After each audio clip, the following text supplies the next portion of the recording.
2:50 flight, Bangladesh বিমান রাত 2:50 flight booking চলতে আছে। এই যে দেখেন কত মানুষ, প্রচুর পরিমাণ মানুষ। 10:30 বাজে বুকিং চালু করে দিছে, মানুষ অনেক বেশি এই জন্য।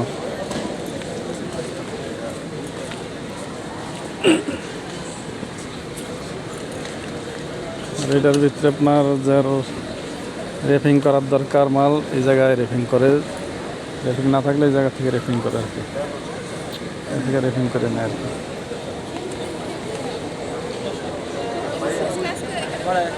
ওই যে দেখেন কত দূর কাউন্টার, ওইটা কাউন্টার, মানুষ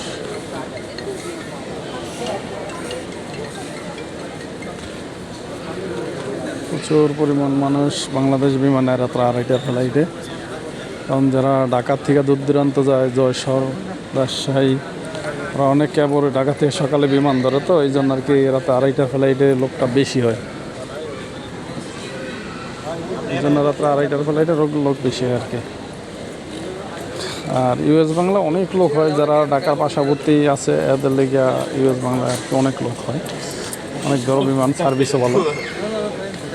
বাংলাদেশ বিমানও আগের থেকে সার্ভিস অনেক ভালো হয়ে গেছে, টাইম টু টাইম বিমান ছাড়ে। তো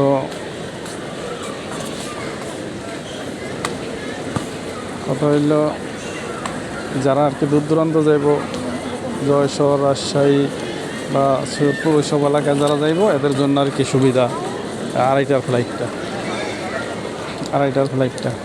আর এই যে মানুষগুলো, এই সাইডে অনেক মানুষ দেখতেছেন, এইগুলো কিন্তু সব উমরায় যাইতেছে, উমরা হজে যাইতেছে। প্রতিনিয়ত প্রচুর পরিমাণ মানুষ উমরা হজে যায় মালয়েশিয়ার থেকে প্রতিদিন। সৌদি আরব উমরা হজে প্রচুর পরিমাণ মানুষ যায়, দেখেন দিনও আছে ফ্লাইট, রাত্র আছে। সৌদি আরব প্রচুর ফ্লাইট আছে, এগুলো সব উমরা হজে যাবে এই লোকগুলো। আল্লাহ সবার হজ কবুল করুক, হাজি গো। তাদের সাথে সাথে আমাদেরকে আল্লাহ কবুল করে নেক, সবাই যাওয়ার তৌফিক দান করুক। মক্কায় মদিনায়, মক্কা মদিনা দেখার সবাই সৌভাগ্য দান করুক আল্লাহ।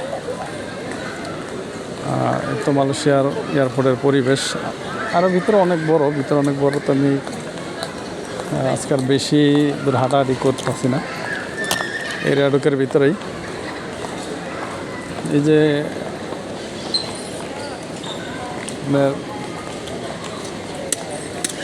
কি বলে ডিসপ্লে আছে, এই জায়গার ভিতরে আপনার সব কোন বিমানটা বুকিং চালু হয়েছে, কয়টা চালু হবে সেগুলো এই জায়গা উঠতেছে, দেখতেছে মানুষ। ওই হিসাবে সবাই এক এক কাউন্টারে চলে যেতেছে। এই যে কফি শপ আছে, কফি খাইলে এই জায়গা থেকে কফি খাইতে পারেন, আইসা যারা এয়ারপোর্টে আসেন।